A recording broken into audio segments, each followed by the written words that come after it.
Now, the RMT union are worried about what might happen to its members when the contract to run CalMac's Clyde and Hebridean ferries is put out to tender later this year.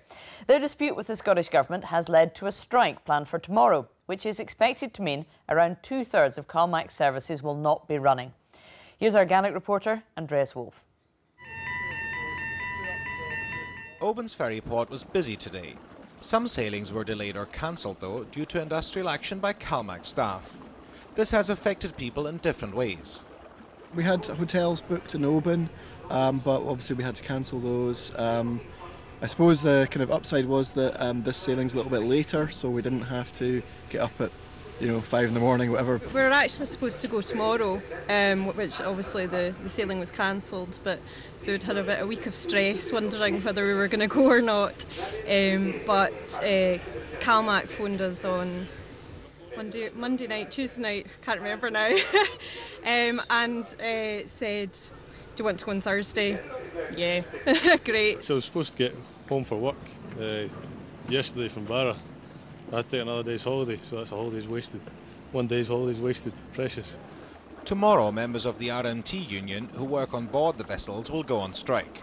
This means that the bigger boats will not be sailing, whereas some of the smaller routes may operate.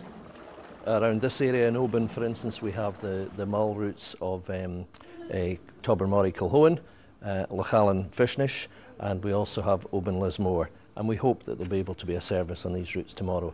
I think the best advice I can give anyone, though, is to keep regular contact and look on the CalMac website and to ensure that any travel they make is essential travel.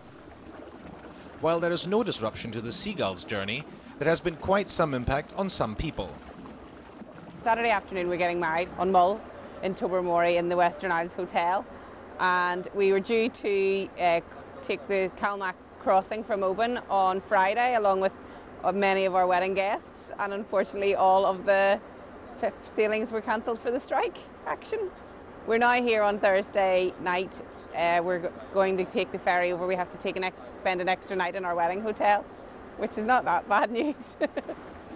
The strike will be over early on Saturday morning, with an additional sailing leaving Oban for Castle Bay at 1:45, in time for those who are heading for the Barrathon on the Isle of Barra that day. Well, live now in Stornoway, we can speak to Michelle Robson from the Stornoway Gazette. Thank you for joining us tonight.